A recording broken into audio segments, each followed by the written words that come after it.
دیا ہوا زہر، وہ یہ کہہ رہے ہیں کہ اس زہر کا اثر ان کو محسوس ہو رہا ہے، اور حضرت خالد بن ولید کو محسوس نہیں ہوا، وہ پی بھی گئے. اور کیا نعوذ باللہ نعوذ باللہ، حضرت خالد بن ولید کا جو رتبہ تھا وہ میرے نبی میرے آقا سے بڑھ کر تھا. نہیں نہیں خیر، تو یہ تو بالکل ایک کانفلکٹ کی بات ہے. نہیں نہیں، ہاں تو بڑا یہ اچھا سوال ہے، جی بڑا جی اچھا سوال ہے. تو یہ حدیث کا جو ریفرنس حضرت خالد بن ولید والی ہے، یہ بھی پلیز مجھے بتائیے گا، اور اس کا ریفرنس اگر کوئی ترک ہو تو مجھے ضرور آن ایئر مینشن کیجیے جی گا. آپ میرا یہی بالکل. سوال تھا.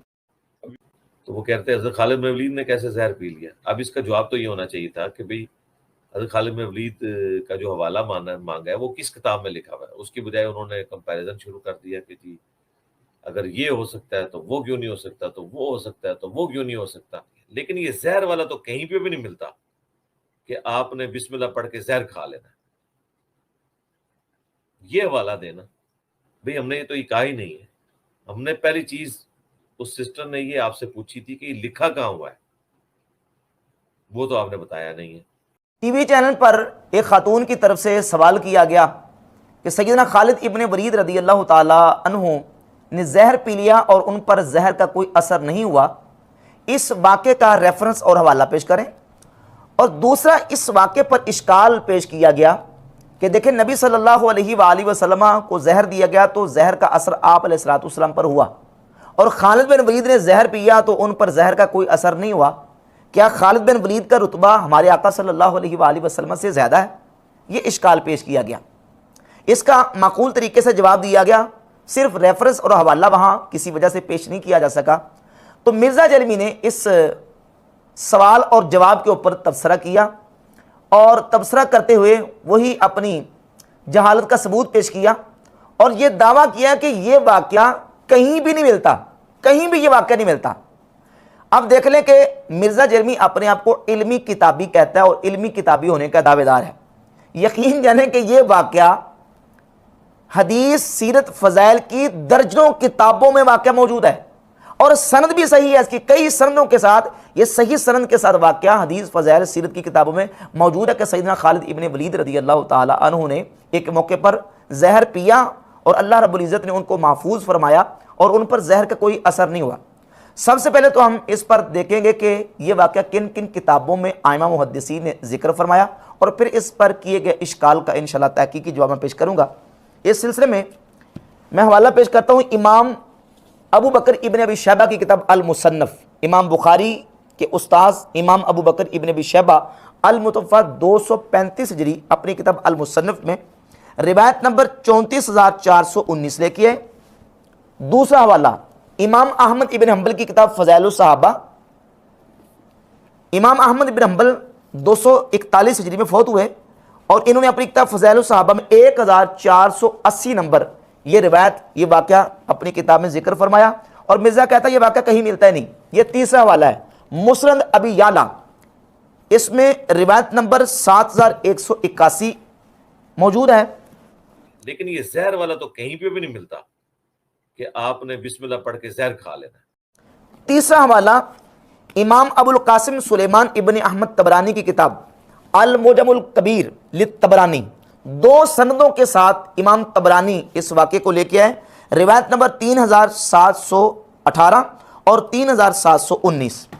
یہ امام ابو نعیم الاصفہانی ان کی کتاب ہے دلائل النبوہ، نبی کریم علیہ الصلوۃ والسلام کی نبوت کے دلائل کے اوپر. اس میں روایت نمبر 368.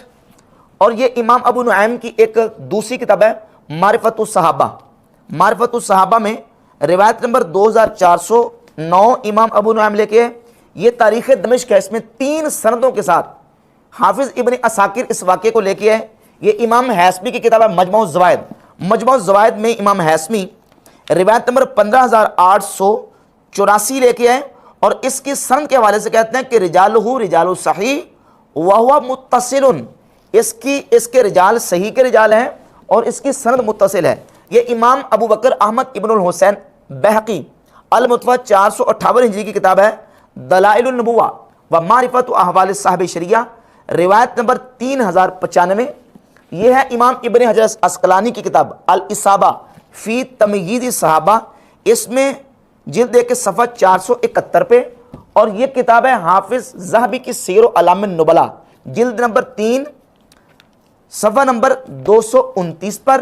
اور اس کے علاوہ یہ غیر مقلدین کے چوٹی کے امام و پیشوا ابن تیمیہ کا فتاوہ ہے مجموع الفتاوہ جلد نمبر 11 اور صفحہ نمبر 277 اور 278 کے اوپر. اس کے علاوہ حافظ ابن حجر اسقلانی نے فتح الباری میں، امام عینی نے عمدۃ القاری میں، اور یہ حافظ ہبۃ اللہ اللالکائی المتوفیٰ 418 ہجری اپنی کتاب شرح اصول اعتقاد اہل سنہ جلد 2 صفحہ 439 اور روایت رقم ہے اس کا 100. اور یہ روایت کئی کتابوں میں ائمہ محدثین نے اس کو ذکر کیا کہ سیدنا خالد ابن ولید رضی اللہ تعالیٰ عنہ مقام ہیرا پر ایک مقام پہ پہنچے تو وہاں کے لوگوں نے آپ کو بتایا کہ یہاں لوگوں سے آپ نے بچ کے رہنا ہے، کہیں یہ لوگ آپ کو زہر نہ دے دیں. تو سیدنا خالد ابن ولید رضی اللہ تعالیٰ عنہ کی ذات اقدس کا جو اللہ رب العزت کی ذات پر توکل اور اللہ کی ذات پر بھروسہ اور تعلق مع اللہ تھا، اس کی بنیاد پر آپ نے فرمایا کہ وہ زہر لے کے تو آؤ، جس زہر کا مجھے تم ڈرا رہے ہو کہ یہ تمہیں زہر دے کے مار دیں گے. آپ کی بارگاہ میں وہ زہر پیش کیا گیا تو آپ نے اس کو اپنے ہاتھ پہ رکھا، وقال بسم اللہ، اللہ کا نام لیا، فاقتحمہ، اور گونٹ بھرا، فوراً منہ میں ڈالا، 1 منٹ نہیں لگایا.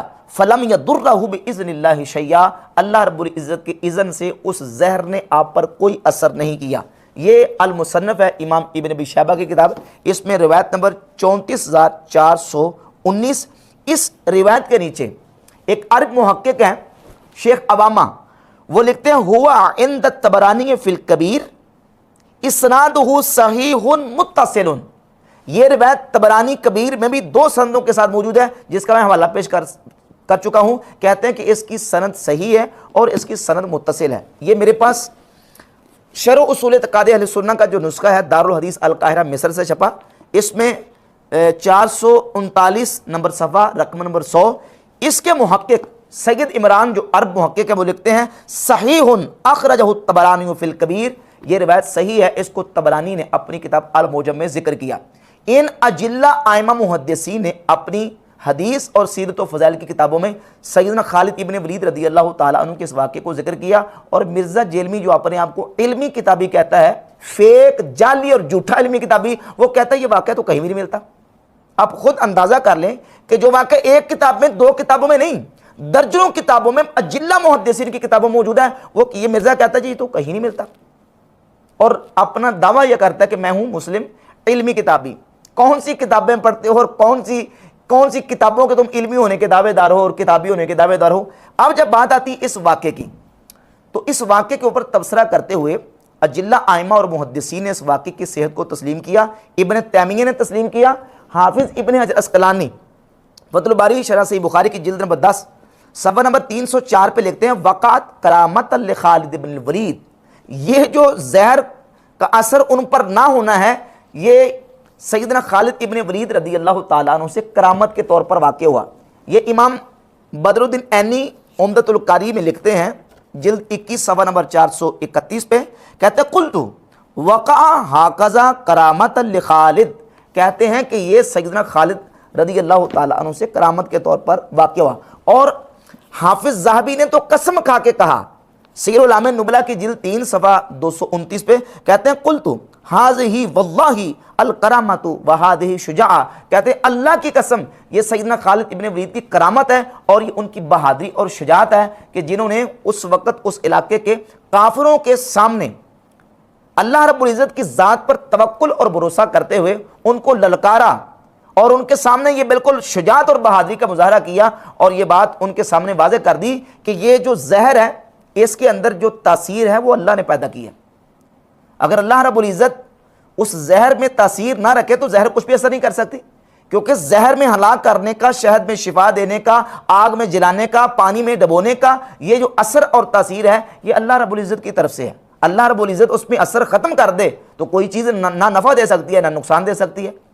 اب اس وقت سیدنا خالد رضی اللہ تعالیٰ عنہ نے یہ اقدام جو کیا، اس سے اللہ رب العزت نے ان سے یہ چیز صادر کرائی کرامت کے طور پر، ان سے کرامتاً یہ چیز واقع ہوئی. اس سے مسلمانوں کے دلوں کو تقویت ملی، مسلمانوں کا ایمان اور زیادہ قوی اور مضبوط ہوا، اور کافروں کے دلوں میں مسلمانوں کا ایک رعب اور دبدبہ بیٹھ گیا کہ یہ لوگ تو وہ ہیں کہ جو موت کے حوالے سے ان کے دلوں میں ڈر ہی موجود نہیں ہے. تو اب ان کے کافروں کے دلوں میں رعب بیٹھا، مسلمانوں کا ایمان پختہ ہو گیا. تو کرامت کے طور پر اللہ رب العزت نے ان سے یہ چیز صادر فرمائی.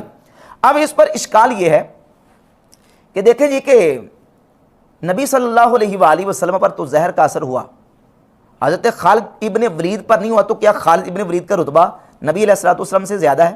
نعوذ باللہ تعالیٰ۔ پہلی بات تو یہ ہے کہ نبی اور امتی کا کمپیریزن اور مقابلہ یا موازنہ کروانے کا کوئی مسلمان نعوذ باللہ سوچ بھی نہیں سکتا۔ امتی کو جو کچھ حاصل ہوتا ہے وہ نبی کے صدقے سے تو ملتا ہے، نبی کے وسیلے اور نبی کی برکت سے تو اس کو حاصل ہوتا ہے۔ جو چیز خود امتی کو نبی کے برکت اور وسیلے سے مل رہی ہے، یہاں یہ کیسے کہا جا سکتا ہے کہ نعوذ باللہ تعالیٰ امتی کا مرتبہ نعوذ باللہ کے نبی سے زیادہ ہے؟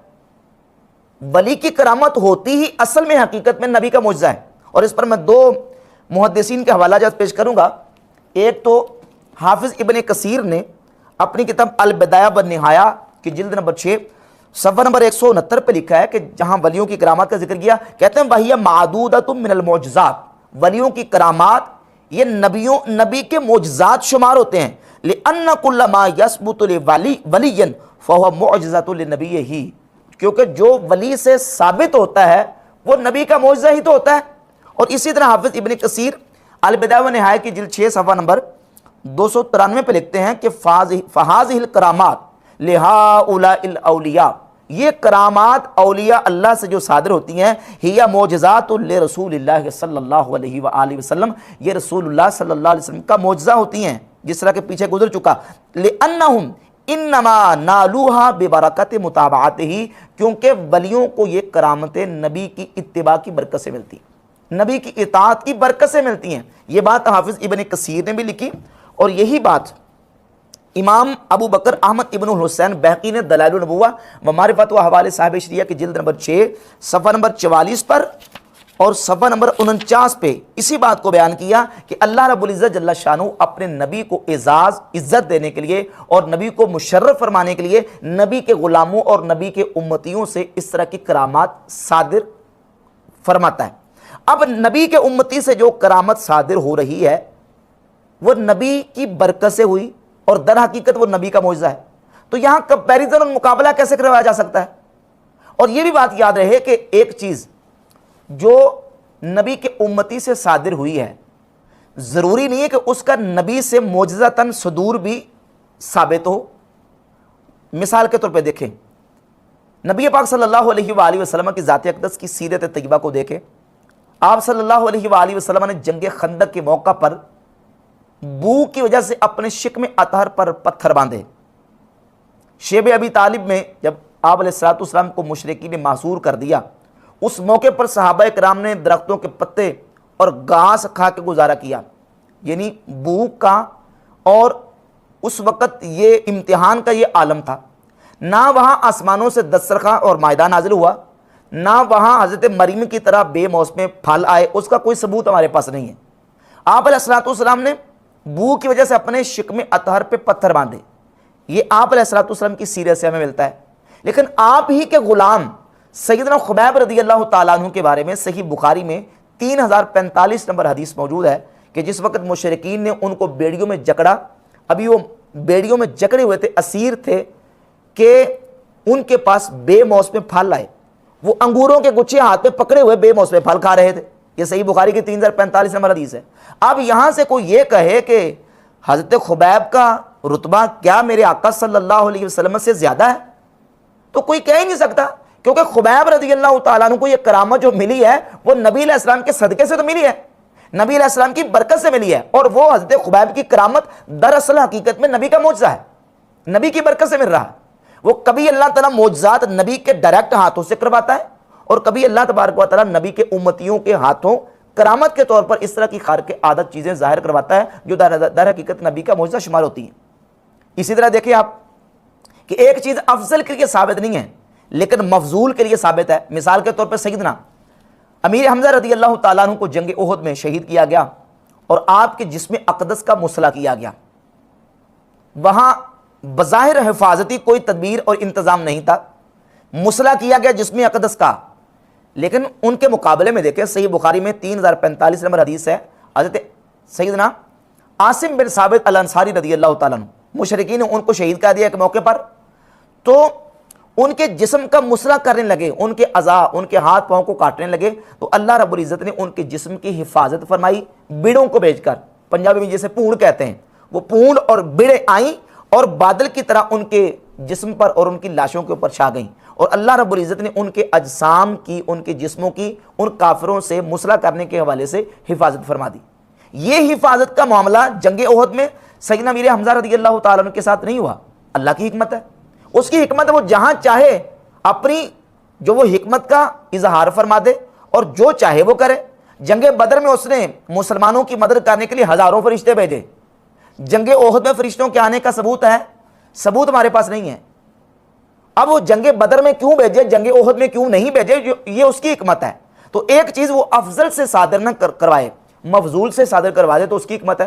کئی ایسی کرامات ہیں جو صحابہ کرام سے صادر نہیں ہوئی لیکن تابعین سے ہوئی ہیں، اور صحیح سند کے ساتھ وہ واقعات موجود ہیں۔ مثلا ابو مسلم عبداللہ بن صوب خولانی رحمۃ اللہ تعالی علیہ تابعی ہیں، بہت بڑے تابعی ہیں۔